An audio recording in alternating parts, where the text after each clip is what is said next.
Hey Web World, Scotty D, thanks for stopping by to another comic book pull haul video right here on my channel. It's been a while since we've had an additional video in the series of comic book pull hauls, but it's a brand new year, time to kick things off. I'm excited, and excited for a couple of reasons. I've got some brand new comics that I'm going to be talking about today, as well as a change to the series, and it's going to be a change for the better. If you watched any of the series last year, you remember that the run times of those videos are quite lengthy. In fact, they run about an hour each video. And in that video, I review a bunch of comics and product reviews or tips to help you tune up your hobby habits, all wrapped up into one video. This year, I'm making the change by which I'm not going to cram everything together in one video. I enjoy doing that, but I got some feedback from you in the community that runtime was just way too long. Trying to mash everything together was okay. You enjoyed it, but the problem is some people came for the comics and tuned out as soon as I got to the tips and tricks. Some people came for the tips and tricks and tuned out on the comics. So, on this year's series, the comic book pull haul series right here on my channel, I'm going to be approaching it like this. The video will either contain comic reviews or first impressions, or it'll contain products or tips and tricks, and they won't be intermixed together. It'll still be part of the comic book pull haul series, but it'll either be comics in that specific video for the one you're watching, or it'll be tips and tricks or products being discussed around comics in that particular video that you're watching. And it'll say right in the video description that I'm going to make sure that I put in there what's in the video for the that you're about to watch, so that you can know what to expect. The run times are another thing. I want to keep the run times down to around 5 or 10 minutes, tops. 60 minutes is way too much for me to ask of you to kind of sit down and watch a video and take it in and enjoy it. A lot of us are on the road and we watch videos on our mobile devices, so I'm conscious that eats up mobile data time. So I want to be very conscious in the holistic approach of this series, that you can enjoy these videos in short segments and you can watch them anywhere, and they're very palatable to your watching experience. So I hope you like the change. I hope you like the direction that I'm taking the series. And this video is maybe just a little bit longer, just because I sat back and I took some time to explain to you a little bit about the change that I'm doing. So definitely comment below. Let me know what you think about the new direction of the comic book pull haul series right here on my channel. I do want to let you know that I do have some good products coming up that I'm going to be reviewing for you, and some awesome comics as well. So let me dive right into this video. Oh, one more thing. Because you're watching this video, it's natural to understand that you are a fan of comics. So I want to let you know about a comic book group on Facebook that I recommend that you go over and you join. It's free to join, and it's built for those serious comic book collectors, those fans of comics books that are hardcore, that want to get together and chat on a regular basis outside of just watching videos and commenting in a video thread. So the link should be somewhere on the screen. I don't know where it's going to be showing up. It is the Comic Book Curator group on Facebook. Again, the link is somewhere here on the screen. You can see it, and it's also in the video description below. Click on that link, go on over there, and join up. It's a fantastic group, the Comic Book Curator group on Facebook. So check it out. So that being said, let's get on to the video. This past week has been a phenomenal week for me as a Star Wars fan and Star Wars fans alike around the world, because the brand new Star Wars comic book came out. Yeah, you see him back here. And I was extremely excited about this last year because Dark Horse stopped producing comics, new comics, well before the year was over. Of course, they released trade paperbacks and things like that, but the overall comics stopped well in advance of 2015, which was a little disappointing to me and a little deflating, in my opinion, over Dark Horse, that they didn't take advantage of the extra months that they had to release another miniseries. They could have taken the time. They knew they were losing the licensing for Star Wars well before we knew in the community, so they could have poised themselves to go out with a bang, but they didn't, and I was a little disappointed. But Marvel has the comics back. They lost the licensing shortly after the late 80s, and for a long period of time, Dark Horse had it, but Marvel has it back, and this is the brand new Marvel Star Wars #1. This is the actual comic itself. Let me move my coffee out of the way. Hey, you like that coffee cup? Yoda, huh? You want one of these? I'll put a link in the video description below where you can get your own Yoda mug and fill it with your favorite beverage. Mine's filled with a double espresso Americano, so that's what I love starting the day with. So here is the actual cover right here. This is the first cover. Pay attention to this cover. The first print is now sold out already. We're just a few days into this, and it's already sold out. And they're going to be doing the second print in early February, and it's going to have a different look to the cover. And I'm making that aware to you because if you know anything about the original Marvel Star Wars run, right? There was Star Wars #1. There was a 30-cent cover. Then there was Star Wars #1 with a variant price of 35 cents in a square box, right? The most sought-after Marvel Star Wars original #1 is not the first print. It's the second variation 35-cent cover. That's the most sought-after cover. So, that being said, the jury's out. Will the original new Marvel Star Wars #1 be the sought-after cover of the actual prints, not the variants? We'll talk about that here in a second. Or will it be the second print? The second print I kind of like. All of the white area that you see here, all of that is going to be blackened on the second print. So it's going to be very obvious to collectors what is a first print and what is a second print. It's also going to say second print up over here. Second edition, I think it's going to say. So be on the lookout for that in early February for the second print run of the brand new Star Wars #1. I picked up a couple variants. I'm not a huge fan of variants, but there were a couple of variants in this new Star Wars run that I got really, really excited about. And I said, you know, maybe I'll make an exception and add some variants into my collection this time around. So I picked up this one right here. This is the blank cover variant. And you're probably scratching your head if you've not been exposed to a blank cover variant before. This is new to you. If you are familiar with blank cover variants, you know exactly why collectors get these. But for those of you who don't, and I have to assume that there's some of you watching that don't know or understand blank cover variants, it's not the same type of cover as the glossy artistic covers. These are very thick in paper.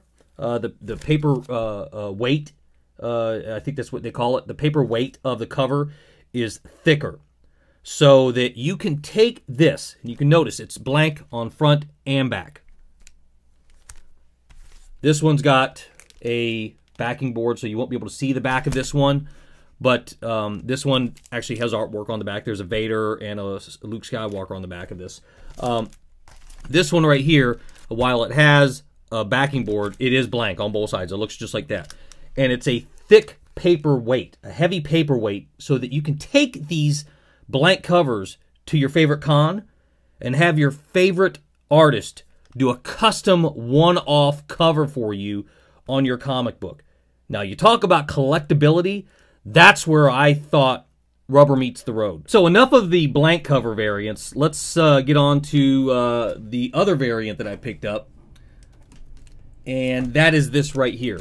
This is the Alex Ross variant cover.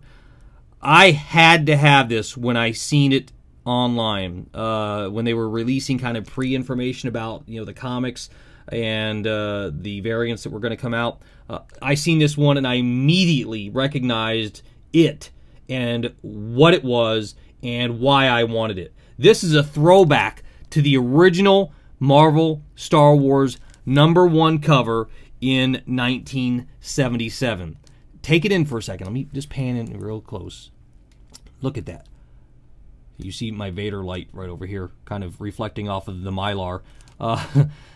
This is a phenomenal cover.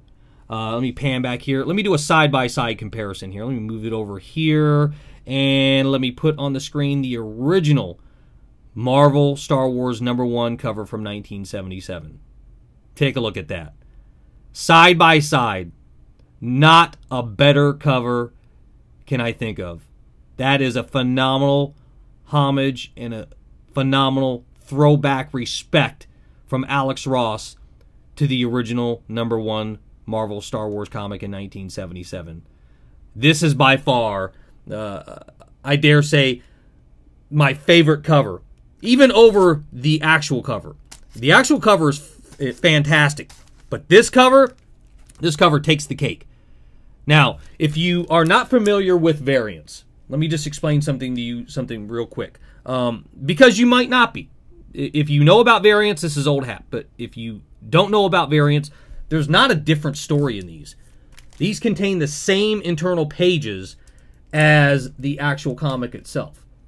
What is different is the cover, and that's all there is different. You're going to pay a different price for these than you will for the actual cover, and some variants are more sought after than others.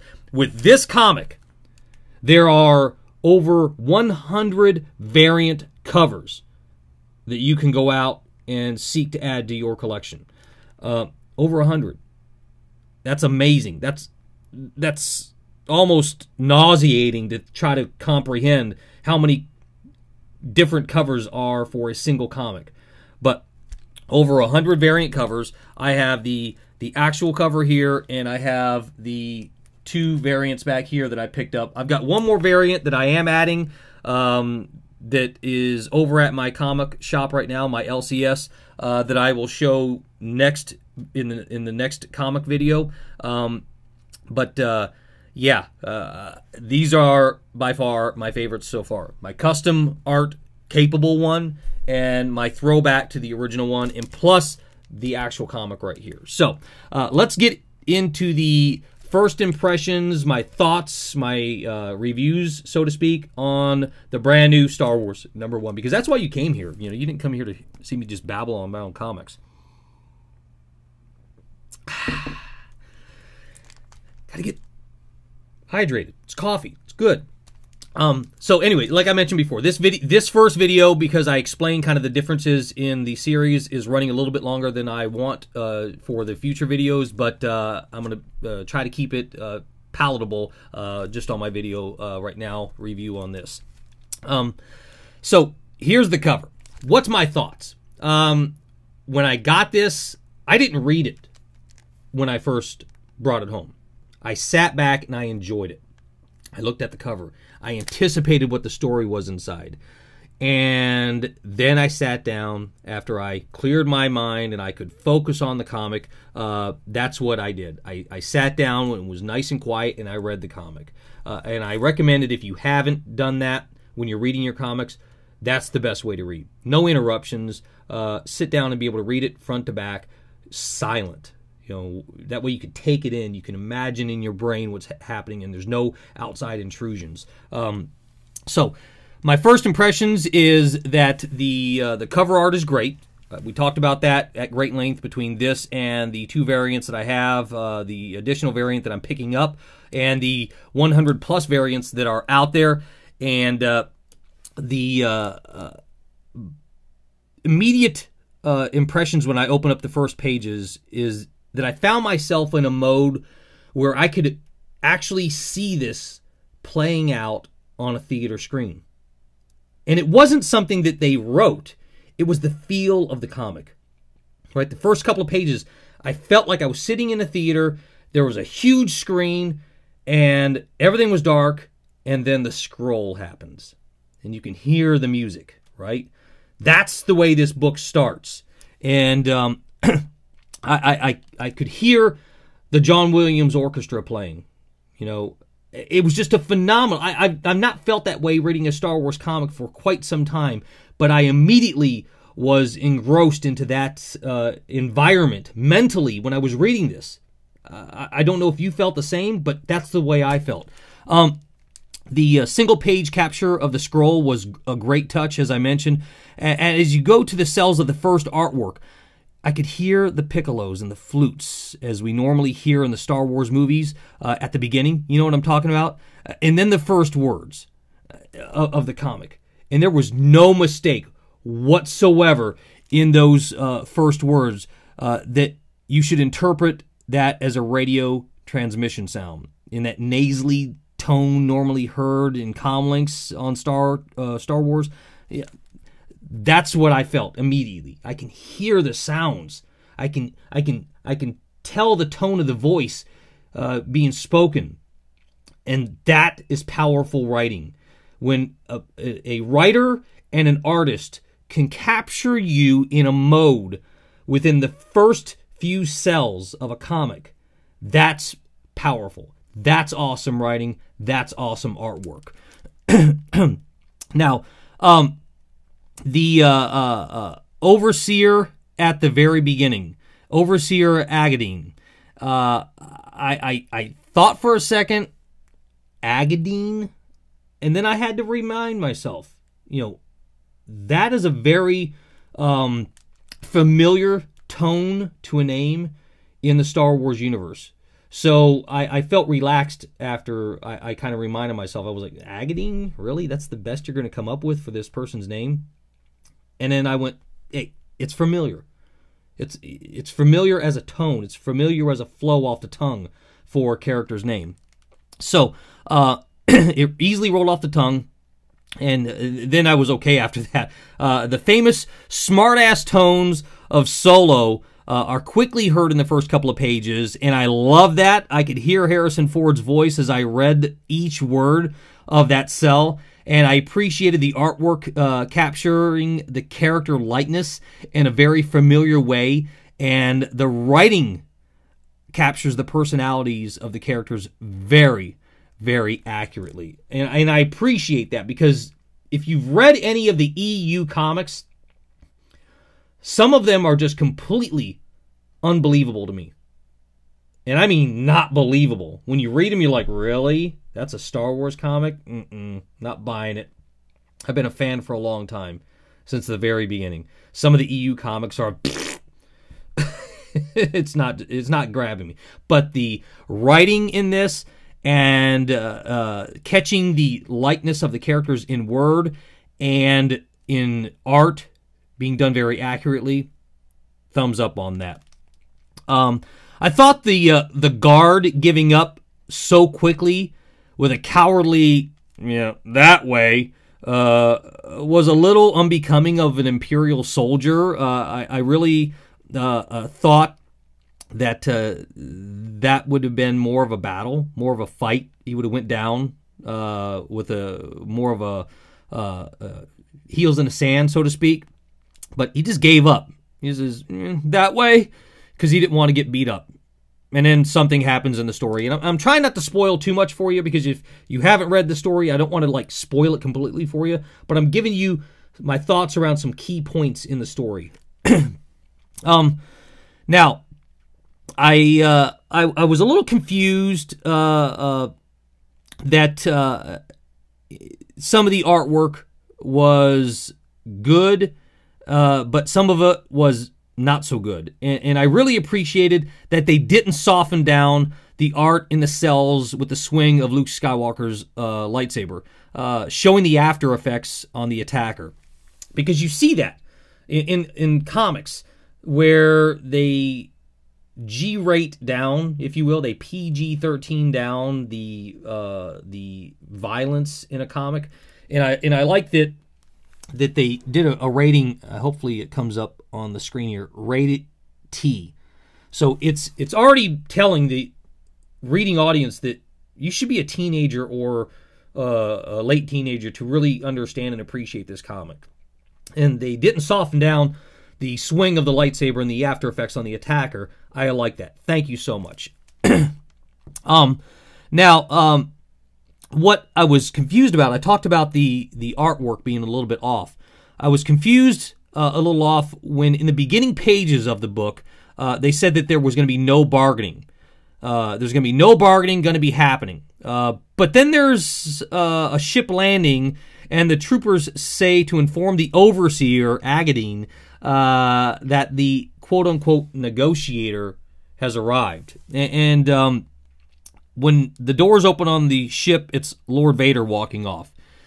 First off, isn't bargaining and negotiating just about the same thing?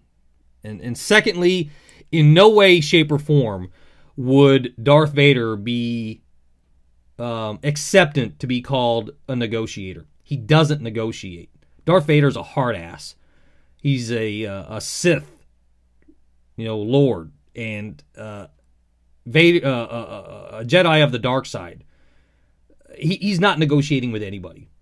So that confused me and frustrated me in that very short amount of time in the book. So, the first full page of Vader appearing in this book at the centerfold. So that's some kind of tidbits. If you haven't read your book yet or haven't picked it up yet, the first appearance of Vader in this book is in the centerfold, the left side page of the centerfold. The artwork could have been drawn better. That's all I got to say. It was drawn in a very mediocre way and lacked the wow factor I would have expected, given that this is the first time we see Darth Vader in this brand new Marvel Star Wars series. I would have expected them to really bring it out with a punch, and I thought the artwork was okay. It just didn't have that wow factor that I was looking for. Likewise, the first appearance of Vader's lightsaber wasn't as clear at first to me as I would have liked to see. It seemed like blaster shots coming towards him. I felt like the artists could have used the previous cell to artistically demonstrate what was going to be happening in the next cell. Even if it was so subtle, they could have used that previous cell, in my opinion, to artistically demonstrate better. But maybe that was their intention, for you to really pay attention to that cell in the swing of Vader's saber for the very first time in this book. You decide for yourself. I just felt like it could have been kind of crafted differently. What's your thoughts? Comment below. All in all, a very awesome first book to the relaunch of the Marvel Star Wars series as they regained the licensing from Dark Horse this year. I really appreciated the storyline, that I could see that this was happening after the awards ceremony at the end of A New Hope. Because that's the intent. Really, that is the intent of this book. I appreciated the fast-moving cells and storyline. It left me with enough interest at the end of this book for me to immediately want to read number 2. I can't wait to see what's going to be happening in number 2. I want to see how much damage the locals did to the Falcon. If you haven't read it, you don't know what I'm talking about. If you have read it, you know what I'm talking about. Let me know your thoughts. How much damage do you think that the locals did to the Falcon? Is it going to have a problem getting into light speed? Any questions there? Any thoughts? How did the walkers help with the escape? And why in the world did Obi-Wan speak to Luke at the end, telling him to run? What's your thoughts on that? Hopefully they're going to expose that more in book number 2. Now, here's the catch. Marvel stated that the new Star Wars series is taking place between A New Hope and Empire. So the jury will be out as they release more books in this series as to how it will differ from books 7 through 38 of the original 1 through 107 Marvel Star Wars series, which supposedly took place between Hope and Empire as well. And the only difference is that Disney, Star Wars, Marvel, however you want to chalk it up these days, they're now saying that the new series is canon versus the old series where books 1 through 6 were canon. That was A New Hope. 7 through 38 were essentially EU. 39 through 44 were canon for Empire. And then 45 through 107 were also essentially EU. And we all know what happened to the EU. Don't get hardcore Star Wars fans upset on this because I think that what they did to the EU was slightly disrespectful to the Star Wars fan base. But it is what it is. We have to kind of just accept and agree to disagree on their direction. But we all know what happened. So this number 1 book is way different from book number 7 of the original Star Wars run. And that's where this is supposed to be taking place as a kickoff. So 1 through 6 is A New Hope. If you have them, read them. Then read book number 7 of the original run. And then read this. You'll see the differences. It's mind-blowing. And this is canon. Number 7 is not. In fact, 7 all the way up through the run of Empire, which 7 through 38 is that run between A New Hope and Empire on the original run. That's where this series is supposed to take place. I think it's going to be a lot more books than 7 through 38 are in quantity, hopefully, but it's interesting. The jury's still out on how the whole story is going to differ between the original run. So, hopefully you like this video. Please like it if you liked it. If you didn't like it, I don't know what to say. It's my thoughts, my opinions, my review, not yours. Share this video with somebody that you know who's a Star Wars fan, who's thinking about getting this book, who has this book, who wants to get involved in an interactive discussion. Don't forget to comment below. I love reading your comments. Let me know what you think about the new format of the comic book pull haul series. I know today's video went a little long. I know. I told you it was going to run a little bit long at the very beginning because I had some stuff to say about the series, about the channel, things like that at the very beginning. Plus, I told you about the brand new comic book group on Facebook that I think you should join right now. It's Comic Book Curator. The link is in the video description below. If you haven't yet subscribed to this channel, please do so. And if you already are subscribed to my channel, thank you very, very much. I do appreciate it. And if you want to kick it up a notch, it's not a requirement, but if you want to show your support of this channel, you can become a channel patron. Go on down to the link below in the video description and read more about becoming a patron. If it's something you enjoy doing and you want to support this channel, that's a way for you to do so. Otherwise, you can enjoy these videos alike. So, until the next comic book pull haul video, and any other video here on my channel, we'll see you next time, Web World. May the Force be with you.